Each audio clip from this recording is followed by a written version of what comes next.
Hey, what's up, everybody? It's just Charles Sabanson, and welcome you guys to another episode of the Dreamers Pro Show, where we cover everything from sports, hot topics, classic, debates, entertainment, and we give you guys a fresh perspective on things and how we see them. And today we have a hell of a show in store for y'all. But before we get into it, please make sure you like the video and subscribe to the channel. So let's get into today's topic. Now, as you guys know, it's been a pretty up and down season for the Los Angeles Lakers this year.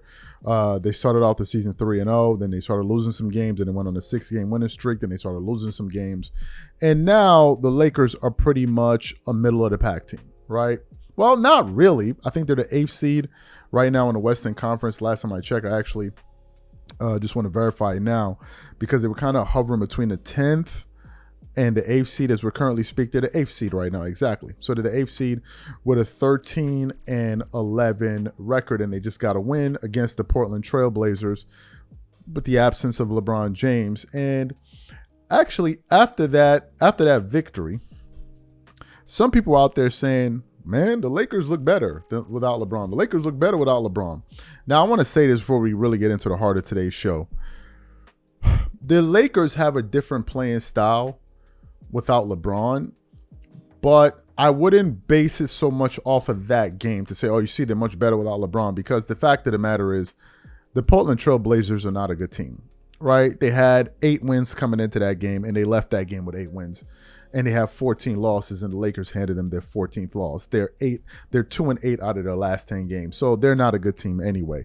I think we'd be able to say that if they played against a good team and they were able to get a victory, but I understand what people are saying, right? I get what people are saying. So this morning I was doing some research, all right, and I came across a pretty interesting article, which actually led to another article. So I may read 2 articles, but the first article, the source article, came from fadeawayworld.net, and it had an article that said with the following headline, LA Times columnist asks LeBron James and Anthony Davis to leave the Lakers. And I was like, what? I'm like, so who is this LA Times columnist? So as I started to read the article, I then saw that it was Bill Plaschke. Right now, you know Bill Plaschke. He makes regular appearances around the horn. He's been a writer for the LA Times for God knows how long. So he's a guy you see on ESPN, well respected, a voice in the sports world. So then I clicked on another link that linked to the actual article, which was on the LA Times website, and it had the following headline, which said, let me get the headline, and it says, column, sinking Lakers franchise must throw LeBron James and Anthony Davis overboard. So these are the articles that we want to get into here today. Before we get into it, today's video is brought to you by our sponsor, Prize Picks. Prize Picks is America's #1 daily fantasy sports with over 10 million members. Prize Picks makes it easy to get real money action on the sports and players you love. You pick more or less on at least 2 for a shot to win up to 100 times your cash. For example, this week on Prize Picks, I'm looking at the upcoming NBA schedule and selecting Stephen Curry for more than 29 points and Kevin Durant for more than 27 points and Anthony Davis for more than 12 rebounds and Luka Doncic for more than 8 assists. If you're like me and you like to play it safe, you'll love Prize Picks' new feature, Flex Plays. It's the safest way to play. You can still cash out even if your lineup isn't perfect. Plus, you can double your money even if one of your picks doesn't hit. On top of this, Prize Picks puts their members first, so all withdrawals are fast, safe, and secure. When my picks hit, I can get my money as quick as in 15 minutes. So download the Prize Picks app today and use code CLNS to get $50 instantly when you play $5. That's code CLNS on Prize Picks to get $50 instantly when you play $5. You don't even need to win to receive the $50 bonus. It's guaranteed. And remember, whenever you support this sponsor, you're supporting this channel. Thank you. Okay, so let's get into the fadeaway article first, since that's the first one. It continues on rather.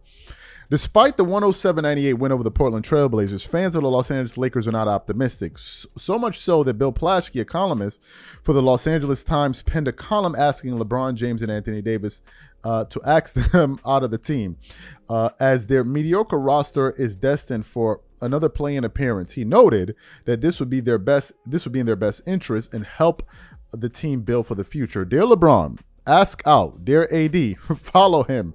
This is my Christmas wish for a franchise that has been that has lost the town to the Dodgers, lost the season because of a lousy roster, and just lost by 41 points to Pat Riley. After a quarter of the season, the Lakers are no better than a bottom seed in the Western Conference, surely headed for a third consecutive appearance in the play-in tournament, seemingly destined for a second consecutive first-round knockout. It's over already.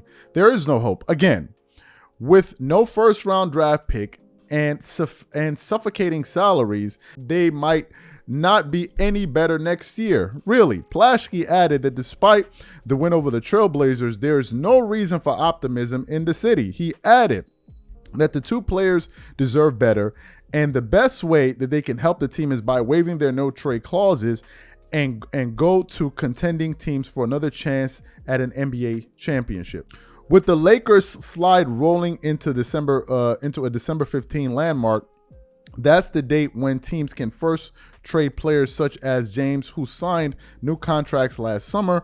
The timing is right for the most obvious truth. The best way two leading Lakers can help this team is to willingly leave it.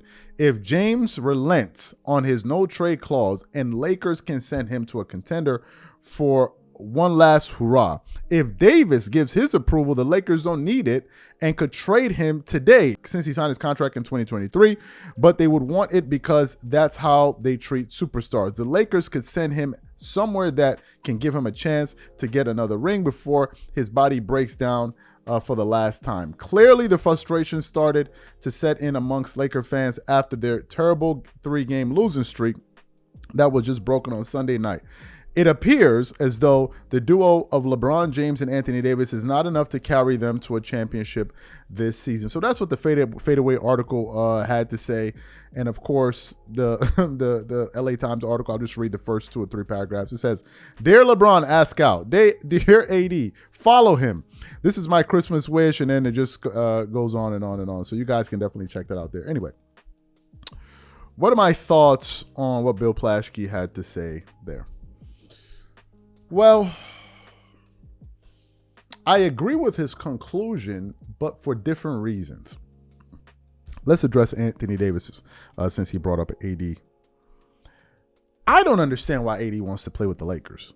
I know Anthony Davis has a fantastic, a wonderful, beautiful estate that he has in LA. I saw it I think in a YouTube video of D'Angelo Russell or something like that, where he went to AD's house. It looks spectacular.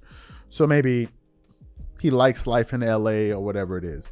There's that option. Maybe he likes being there every day. But from a winning standpoint, from a stress standpoint, from a leadership standpoint, I don't see why AD wants to be on the Lakers. And if you think of your running mate is 40 years old. Of all of the young horses that they have in the NBA, why would you want to hitch your wagon, no pun intended, to LeBron? LeBron is old. And the Lakers seem to be dysfunctional. They don't even know how to hire coaches properly. I just read an article this morning that Mitch sent to us. He was like, an article pertaining to what Ty Lue and the conversation that Ty Lue and LeBron had to make, that they had. And it was around the time when the Lakers were trying to offer Ty Lue a contract. And essentially, Ty Lue said to LeBron, after LeBron reached out to him 2 times, he said, they're going to have to respect me, which means that the offer that they offered him was disrespectful. At least that's how, in his eyes. So they can't even hire the right coaches. So why AD still wants to be playing with LeBron and on the Lakers, I don't even understand. In the case of LeBron has been playing for God knows how long. He's been playing for so long. We've been hearing rumors of him going to the Warriors, and I'll go to the Warriors. Because to me, I think for this organization to really bounce back, and trust me, is going to go through a very, very difficult period when the dust settles. When LeBron retires and all of that kind of simmers down, it's going to be tough. So they might as well start the process now. I believe that that's what Bill Plaschke is saying. I don't think he's making fun of them. I just think that he's tired of seeing this situation, this stale situation. But hey, the Lakers seem to be committed to it. They drafted Bronny James. They seem to embrace the circus. They love the circus. And I don't expect it to change because the Lakers have not shown or indicated that they themselves want it to change. So these are my thoughts. Whatever you guys think, please leave your thoughts and comments in the comments, and we catch you on the next show. Peace.